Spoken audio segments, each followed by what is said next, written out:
Disclaimer: this video is for educational and entertainment purposes only. This video may contain strong language, mention of different kinds of abuse and/or gore. Viewer discretion is advised. Good evening, guys, ghouls, and girls, and welcome to Spook Chatter episode 5. Today, we're talking about our first lady serial killer, Aileen Wuornos, also known as the Damsel of Death or the Hooker from Hell. Aileen was born on the 29th of February 1956 in Rochester, Michigan, United States. She died by execution of lethal injection at the age of 46 on the 9th of October 2002 in Florida State Prison. Aileen was convicted of 6 counts of first-degree murder, and her victims were 7 males. Aileen Wuornos was born Aileen Pittman to Diane Wuornos and Leo Pittman. The two had married in 1954 when Diane was the ripe age of 14 years old, whilst Leo was 16. They had a baby boy, Keith, who was born on March 14, 1955, and after less than 2 years of marriage, just 2 months before Aileen was born, Diane filed for divorce. Aileen never met her father as he was in prison at the time of her birth. Leo suffered from schizophrenia and was later convicted of sexual abuse crimes performed with minors. Leo eventually committed suicide whilst incarcerated in 1969. Aileen's mother Diane had abandoned her children when Aileen was only 4 years old, leaving them with their maternal grandparents Laurie and Britta Wuornos. Unfortunately for the children, this was still not a pleasant environment for them to be in, as though the parents legally adopted them, they were still alcoholics. By the age of 11, Aileen had gone off the rails by engaging in sexual activities at her school in exchange for food, drugs, and cigarettes. She had also engaged in sexual activities with her own brother, and Aileen stated her alcoholic grandfather had sexually assaulted her. He forced her to unclothe and would beat her when she was young. At the age of 14, Aileen fell pregnant after she was raped by an accomplice of her grandfather. Aileen gave birth to a baby boy in 1971 and he was placed for adoption. Not long after this, Aileen dropped out of school, and this was roughly around the same time her grandmother passed from liver failure. Aileen's grandfather kicked her out of the house when she was 15 years old, so she began soliciting sex to support herself, living in the woods near her old home. On May 27, 1974, Aileen was aged 18 when she was arrested for driving under the influence, disorderly conduct, and for firing a .22 caliber pistol from a moving vehicle. She was later charged with failure to appear to court. In 1976, Aileen hitchhiked to Florida, where she met Louis Fell, a 69-year-old yacht club president, and they very quickly married. However, this didn't keep Aileen out of trouble, and she found herself thrown into jail for a short period of time due to an assault she was involved in at a local bar. She'd also hit her newlywed with his own cane, resulting in him putting a restraining order against her after only weeks of being married. Aileen returned to Michigan, where on the 14th of July 1976, she was arrested and charged with assault for disturbing the peace and throwing a cue ball at a bartender's head. 3 days after this, Aileen's brother Keith passed away from esophageal cancer, with Aileen receiving $10,000 from his life insurance.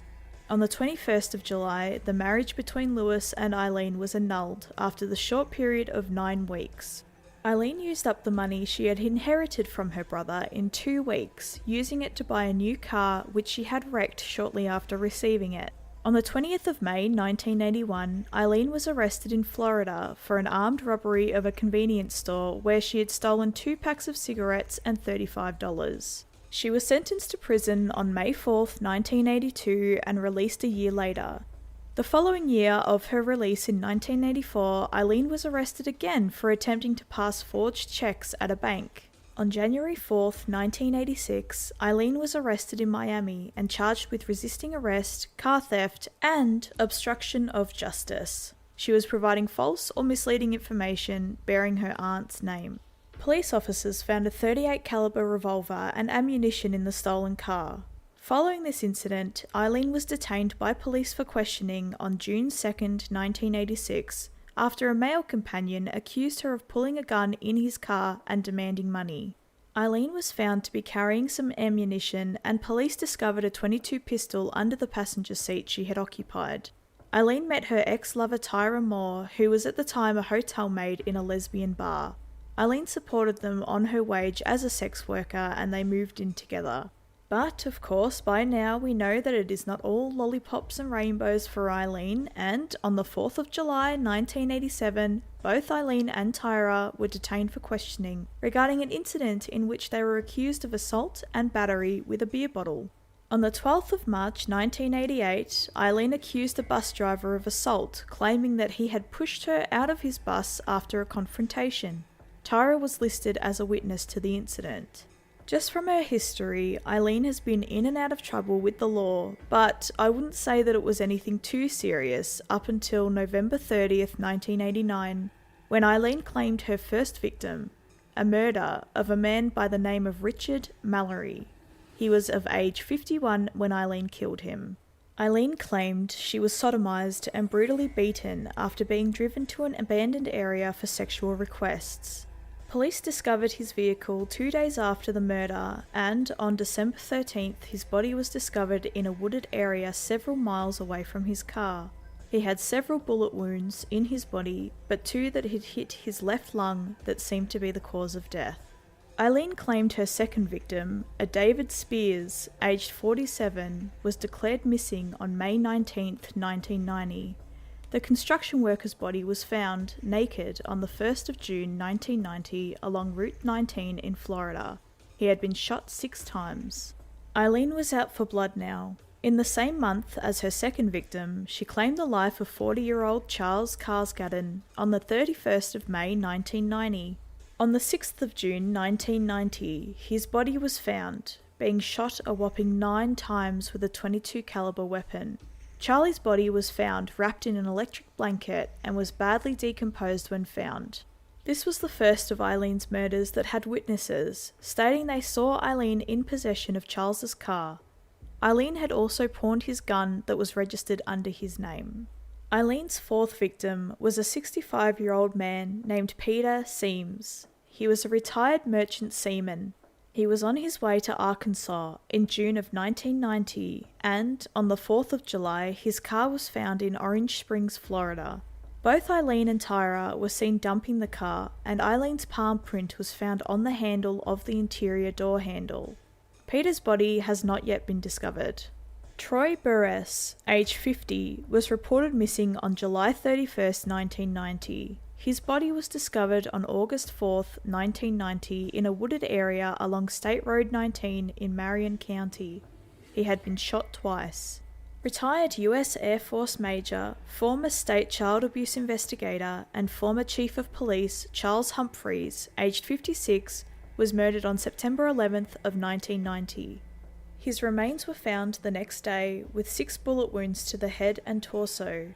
The last victim, 62-year-old trucker, security guard, and police reservist Walter Antonio, was found dead on the 19th of November 1990. His body, stripped of almost all of his clothing, was found near a remote logging road in Dixie County. He had been shot 4 times. 5 days following this, his car was found. On January 9th, 1991, Aileen was arrested on an outstanding warrant as both Aileen and Tyra had witnesses claiming they'd seen them driving the car of murder victim Peter Seams. Witnesses provided police with the ladies' names and accurate descriptions, resulting in a media campaign to locate them. The ladies had also pawned a lot of the victims' belongings, which police were able to fingerprint and match with the ones already existing on file for Aileen. Tyra was located the next day and had agreed to elicit a confession from Aileen in exchange for immunity from prosecution. Under the guidance of police, Tyra had made a number of phone calls to Aileen, pleading for help to clear her name. As Aileen was still madly in love with Tyra, she confessed to the murders on 16th of January 1991, claiming the men had tried to rape her and she killed them in self-defense. Aileen went to trial on January 14th, 1992 for the murder of Richard Mallory, and though normally previous convictions are inadmissible in criminal trials under Florida's Williams Rule, the prosecution was allowed to introduce evidence relating to her other crimes to show a pattern of illegal activity. At her sentence, psychiatrists for Aileen's defense testified that Aileen was mentally unstable and she had been diagnosed with borderline personality disorder and antisocial personality disorder. 4 days after this, Aileen was sentenced to death. She was convicted for Richard Mallory's murder with the help of Tyra's testimony. Records had been obtained after the trial from a maximum security correctional facility that Richard had been committed to between 1958 and 1962 for treatment and observation from a criminal charge of assault with intent to rape. He was even said to possess strong sociopathic trends. Even though this was extremely strong evidence in favour of Aileen's claims, the judge refused to allow this to be admitted in court as evidence, and Aileen was denied the request for a retrial. On the 31st of March 1992, Aileen said she wanted to get right with God. Aileen pleaded no contest to the murders of David Spears, Troy Barres, and Charles Humphreys. Aileen made a statement saying that she, quote, wanted to confess to you that Richard Mallory did violently rape me, as I've told you, but these others did not. They only began to start to. Aileen was slapped with 3 more death sentences on the 15th of May 1992. Even though Aileen's defence attempted to introduce evidence to prove that Charles Carscadden had been tried for intent to commit rape in Maryland and that he had previously been committed to a maximum security correctional facility, she still received her 5th death sentence in November 1992 due to her pleading guilty to the murder of Charles Carscadden 5 months prior. Her 6th and final sentence of death came with the pleading guilty of the murder of Walter Antonio, as she had not been charged for the death of Peter Seams, as his body still remains missing to this day. Aileen was pretty inconsistent with her stories of what had happened. She claimed initially that all 7 men had raped her whilst she was working as a sex worker. But then the story flipped that it wasn't all in self-defense, but that they'd caught her mid-robbery and she wanted to keep her nose clean and leave no witnesses. Aileen hated being on death row. She was treated terribly by her prison mates, accusing them of tainting her food with bodily fluids and dirt, trying to push her over the edge to suicide. But, alas, she had accepted her fate of execution and, in the end, seemed like she was at peace with it.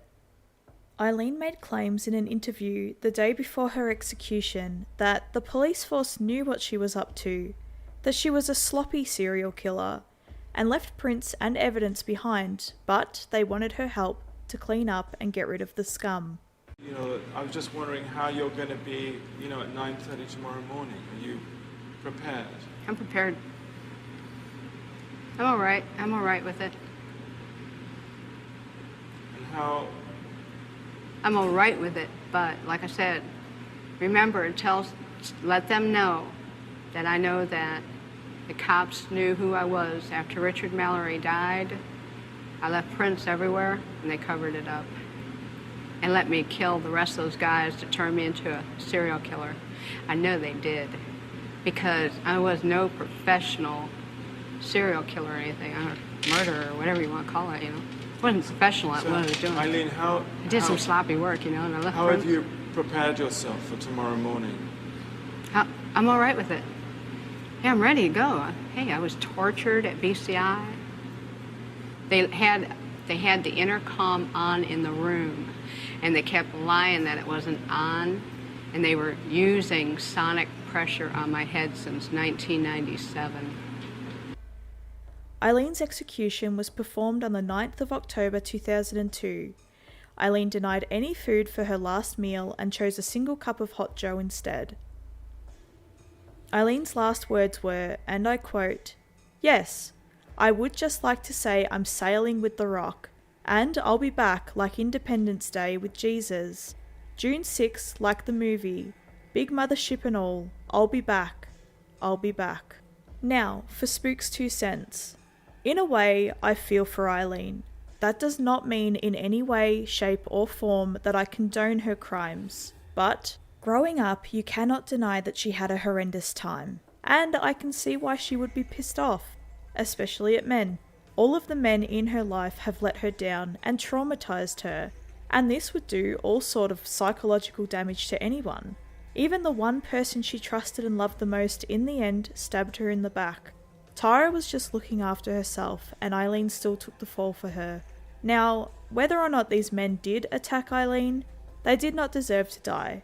But a couple of them did need help from the evidence that came to play, and I believe that the evidence brought forward for Richard Mallory's past should have been allowed to be used as a fair trial for Aileen. So I was a hitchhiking hooker. Right. Running into trouble, I shoot the guy if I ran into trouble. Physical trouble. The cops knew it. When the physical trouble came along, let her clean the streets, and then we'll pull her in. But That's how come why. there was so much physical trouble in because it was all in 1 year? 7 people in 1 Oh year. well. Oh well. But why not say now? Because I'm out of retaliation for taking my life like this and getting rich off it all these years in total pathological lying.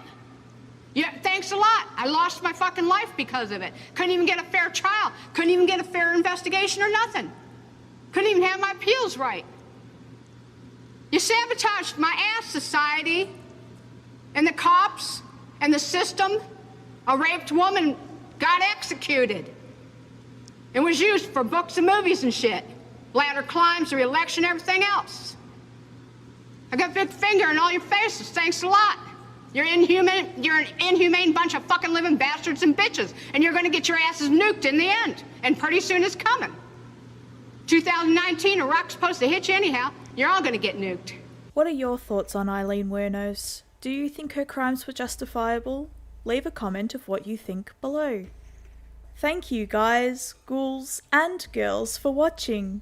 Please feel free to connect with me on my Discord server, and if you want to watch me live, check out my Twitch channel. I am very active on both platforms and even have scheduled streams. I would absolutely love to see you there. Links to my other social media platforms are in the description below. Stay spooky.